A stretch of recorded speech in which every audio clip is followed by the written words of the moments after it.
Hey y'all, Big Z. Hope everyone's doing good. I don't know what the temperature is where you're at, but it is cold here in Daytona. I think I left the gym earlier this morning and it said 41 on my temperature gauge. And you can see it's blowing about 20, 25 knots out there on the northeast, and it is cold. Anyway, so I'm inside doing work today.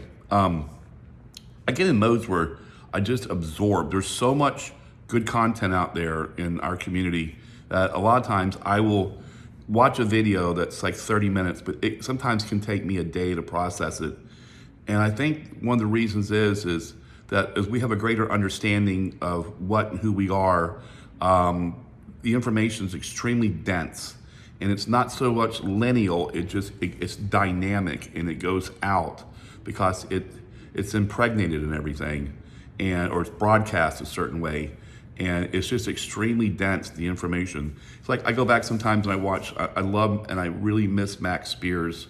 If you don't know Max, in the Super Soldier program, was just, his information is so, just a loving soul of a being. And I get very emotional because Max gave his life and he gave it in a horrible way. They took it in a very ritualized way. They took his life. And in Poland, I don't know how many years it's been now. But Max's information was so dense, and I'll watch the video for 5 or 6 times, and every time I stop and go, oh my God.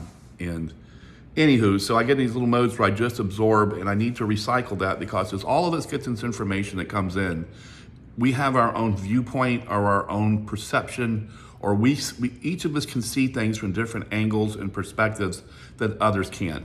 It'd be like watching a play on a stage, and in this play there's a murder scene or something, and if you're sitting in the front row, you may be able to look up at an angle and see the gunman reaching for the gun, but the guy in the balcony can't see that, but he can see the other person over there, the second shooter, pull his pistol out.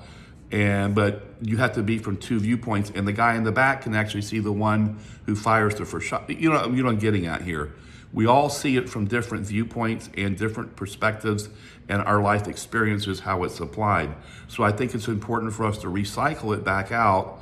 Look, I appreciate that presentation. Let's say Witch Doctor did the other day, or Lady Babylon put out, or something. Darren Stevens, who just did, let me interject this real quick, who did that interview with Amon, said 2 things in there that blew me away. 2 very profound things he said. He said, no one will lie to you more than you lying to yourself.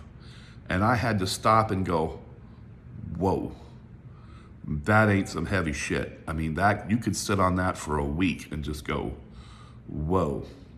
And then when you know someone is with the muse, or someone's with our divine feminine creator and one of the goddesses, when he makes a statement like this and said he will spend months just immersed in her, and he described our creator as the being that lives in the womb of the great mother who gives life to everything in living water, something along those lines. I go back and replay it, but that just was like, if you didn't just encapsulate it, that was absolutely beautiful. And I see it from almost the same thing. And so going back to just getting in a state of absorbing things, and I got to watch myself. I want to talk about soul harvesting in church, and being in church, every Sunday for 25, 30 years, whatever it was. Why we went, and why, in a lot of ways, I still miss it. I miss being there on Sunday. I miss taking the time out. I'm going to cover everything. Let's just shoot with this. I miss being around people that can stop in their week, at least one day a week, and say, hey, can we stop fucking around? And maybe it would be nice to take the boat out today or do these things, but let's stop and give back. Let's thank our creator for the things that we have. And let's stop and do that and be around other people and go somewhere where we can take our children and separate them from the shit in this world, where they can learn some morals and values and something more important in life than just themselves. And it's so beautiful. There's nothing wrong with that. And that's awesome. And I want to be around those kind of people. I don't want to be around the people that can't take 5 minutes out to appreciate and give thanks to our creator for anything, or nevertheless even acknowledge they exist. And so when I look at taking these churches down, I don't want to take that away from them. What are they going to do on Sundays? Are the days to just wander around and go, I don't know what to do. Who do I worship? What do we do? I don't want to take that from them. And so I look for something to replace it with that's even better. So having said that, church is nothing but a fucking soul harvesting center. That's it. I want to use the analogy of eating healthy and healthy food. You know, you could be the most rotten fucker on earth. You could be nasty in business, rip people off, steal, keep all the money yourselves, cheat on your wife and family, do horrible things. But you want to enjoy the wealth and this world. Let me check my time. Okay, we're good. And you want to enjoy the world you're in, but you can't enjoy it if you're laying in a hospital bed sick. And you're filled with disease and you're fat and out of shape. You can't enjoy your speedboat you just bought. So you're going to want to eat healthy, and you're going to want to eat organic foods and the best foods that you can buy, and that's what you're going to live on. You're not going to go out and eat shitty food every day, and so you're out of shape, you look horrible, and you can't enjoy this disgusting life that you enjoy living. So you're going to eat organic. If you are a predator, hang on a second. If you're a predator and you want to go get women, and you want to go bang some hoochie, would you rather, let's say this, if you had a choice I live in Daytona, so we have a lot of these biker bars here because we have bike week. So there's an endless supply of skanks here. Imagine they're everywhere, but we have quite a large number of them. And would you rather go and have sex and bang some skank who works at a biker bar, who is overweight and titties are hanging down to her waist, and she's got tats all over her? She's been ridden harder than I don't know what even an old motorcycle. It's got half her teeth missing. It's got all kinds of health issues. It's just gross. Lives in a nasty part of town. Smells maybe I don't know, all kinds of diseases. I mean, do you want to go down there and hang at the biker bar, and that's the kind of girl that you want to take home, and bang? No, what you want is the most sweet and pure. You want sweet Polly purebred. You want the librarian who is absolutely gorgeous, who's probably never been with a man, that is as pure and sweet and just scrumptious as can be. That's going to smell good and taste good and just that's what you want. So where are you going to find this girl? Well, you'd find her at church, wouldn't you? So where would you go hang out? If you wanted to find this girl, you'd go hang out at churches and be around those people. Likewise, if you like little kids, you're going to become a school teacher or a gym coach or something. That's going to be your cover, so that you can consume the product that you want, your drug of choice, so to speak. So churches are a necessary to evil, because evil can't stay healthy if it consumes itself. It has to step out and eat. It's got to consume good product, and so therefore we grow like crops. These people who are taught morals and values, and to do good and do right and work hard and all this stuff, and raise their children, and so there's always a fresh, ripe crop of these people that we can consume. So they use church for that purpose, because you can't run a world and the world to be productive and make money for these businesses if all your employees are alcoholics and drug addicts and losers and jerk-offs and calling sick half the time. No, you've got to have a staff of good, hard-working, law-abiding people. They have to grow us. They have to do this. The evil that runs this world is dependent upon us. We're their food source. And church is nothing but, it's prisoner training, it's harvesting to grow crops for them to consume. That's what we do. But they go further than just that with it. So as a Christian, not only are you being harvested as a food and energy source for this evil, you give it your money and your tithe, you give it your praise and you worship the very entity that's consuming you. and this demiurge and the archons and Yaldabaoth and what do we call this guy, Jehovah Yahweh. We cover for their children here. We send their country money so they can do all this nasty shit and turn back around and consume us. And these are the very same people that do all the SA to children. I want to show you something. I just found this. Check this out. We think we have found the most accurate image of Abraham from the Bible. Abraham, Isaac, father of Isaac and Jacob, the one that's that nasty piece of shit. Well, we think we found the most accurate picture of Abraham. I want to show him to him here. Are you ready? Here we go. There he is. There's Abraham, the patriarch of all of them. And I know what you're saying. Wait a minute. Todd, that's not Abraham. That's Ron Jeremy. Yeah, well, same bloodline, huh?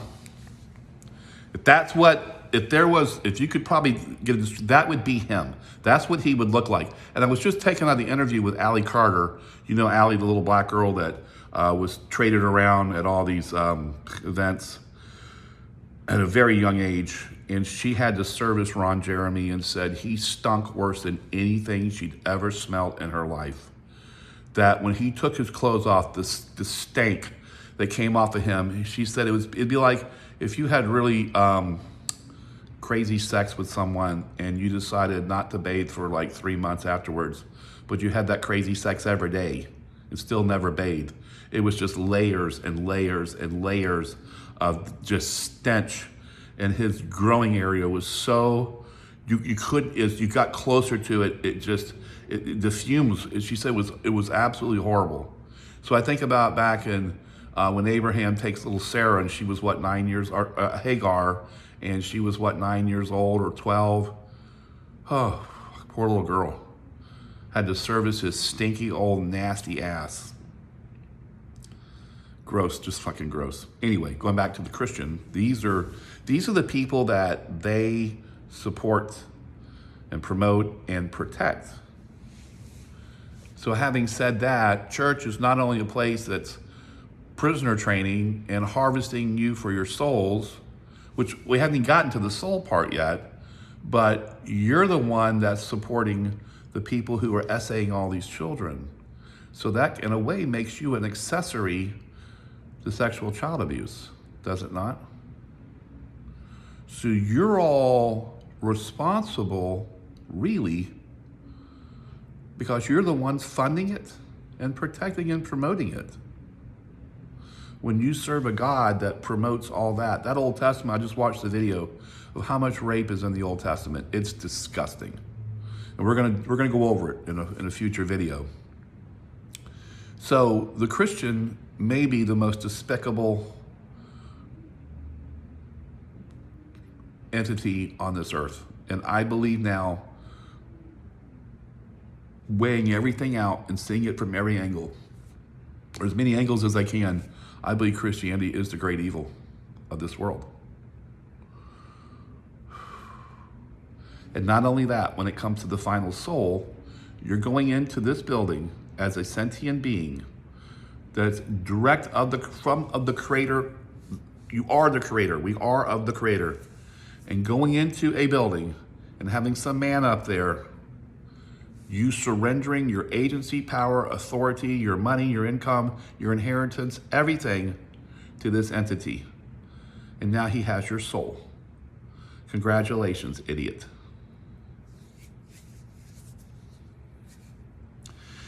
I was on Tony Sayers, and I died in 2002 in a surfing accident. I broke my neck, and if you saw the interview, you know I told what I went through. I don't want to go through this again. I may tell the story one more time, but that's going to be it. I needed to do it and tell the story, and I got it out. If you want to watch the interview, it's over on Tony's channel.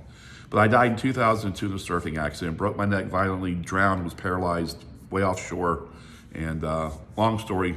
But one of the things I told Tony I saw is I was in this realm, and I was outside, and there was this rolling hill, and there were men lined up with all their backs turned to me, and they all had suits on, and they were all holding a book in their hand.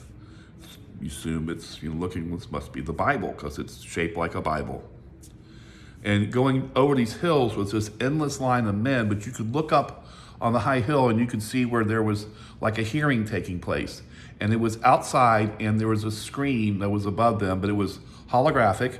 And as each man approached, they showed his ministry up there, baptizing people, healing people, and doing all this. And you're watching it, and there's no sound, you're just watching. And you're like, oh, wow, these are the men, they're going to receive their reward. This is awesome. But as they showed each one of these men and their ministries, they would bow their heads real low, shoulders would slump, and they would turn to the right, and they would walk off, and just, they were gone. And it was obvious that, oh shit, these men didn't receive their salvation. And it horrified me for so long, because I thought, well, I don't run a ministry. I don't do all these things. I don't baptize people. I don't do all this ministry work. If they didn't make it, God, shit, I'm never going to make it in. And for the longest time, that really bothered me, until now I know what that book is, and I know what this thing is all about. And yeah, they're in deep goddamn trouble. These pastors and these men are in deep fucking shit trouble. I want to do the Masonic tie-in to all this, and I want to talk about running cover, but I think I'm going to do it in a separate video, because I want to tie it in with things aren't what you think they are. What it really is a cover. It's a cover story that they run. And why is it that, oh fuck it, let's just do it. How many, 16 minutes? We'll go a little bit further. I just recently saw a picture of, if you follow my videos, it's something that really hit me hard. And I saw, let's just take a picture of a man. And he's sitting there with his family. He's got his wife, very beautiful, couple kids, well-dressed and so forth. And it's a family picture image. And this man comes to church, and he takes his family with him. And he's got them in church on Sunday. He runs a good local business. He, in all apparent reasons, and for all apparency, he is the model father. He's amazing. But you don't know that's not what he is. Well, what is he? Well, he's a child trafficker, and he's a consumer of little children, young boys. And you wrestle with that. Well, how can this man be both things? Well, he's not. That whole thing of the family is just a cover. Because if he didn't have the family, and he didn't have the appearance of all those things, he couldn't be out doing what he's doing. It would be obvious that's what he is. So it's a cover. And what man, let me see, well, wait a minute. So, and this was an interview with Kay Briggs, whose husband was the general head of NATO. And when she found out years ago, how long they'd been married, like 40 something years, that her general husband was a homosexual. And so were all the generals and all the colonels and the lieutenant colonels.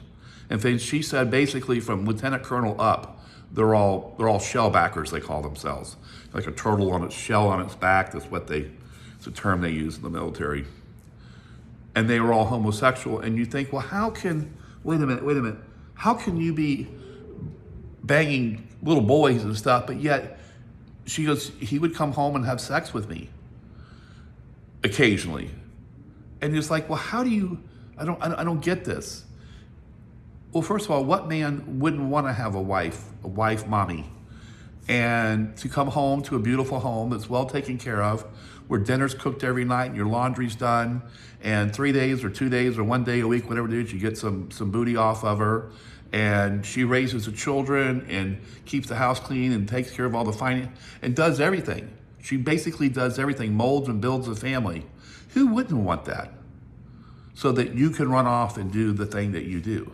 Because you couldn't be successful in business unless you had that family and that structure, which gives you the ability to make the income where you can live that double life out here doing what you really are, which is a child pedophile, whatever the fuck you are. So it's all just a big fucking cover. And church is a big cover, and church is just a storefront for a Masonic Jewish operation that is based upon the mystery. And that is based on a practice of, and I don't know if we can get into this time-wise, but of core fracturing. Because when it really comes down to it, it is fracturing the core of the brain to create an altar. So we have this duality, so they can have children that they can molest. It's fucking sick. It's just fucking sick. I have this real problem with church. And like I said, I miss going and I miss being around good people. But these people don't realize they're being used and they're being harvested. And they're going to be the hardest people to crack because they just can't see it. And for me, it took a tragedy beyond, it took a horrid tragedy.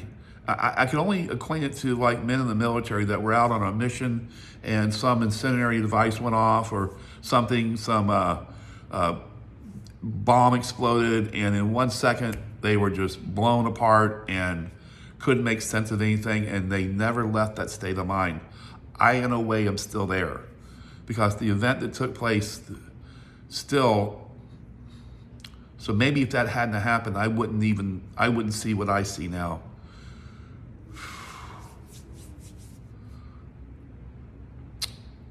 So church is just, I think Christianity is the great evil on this earth.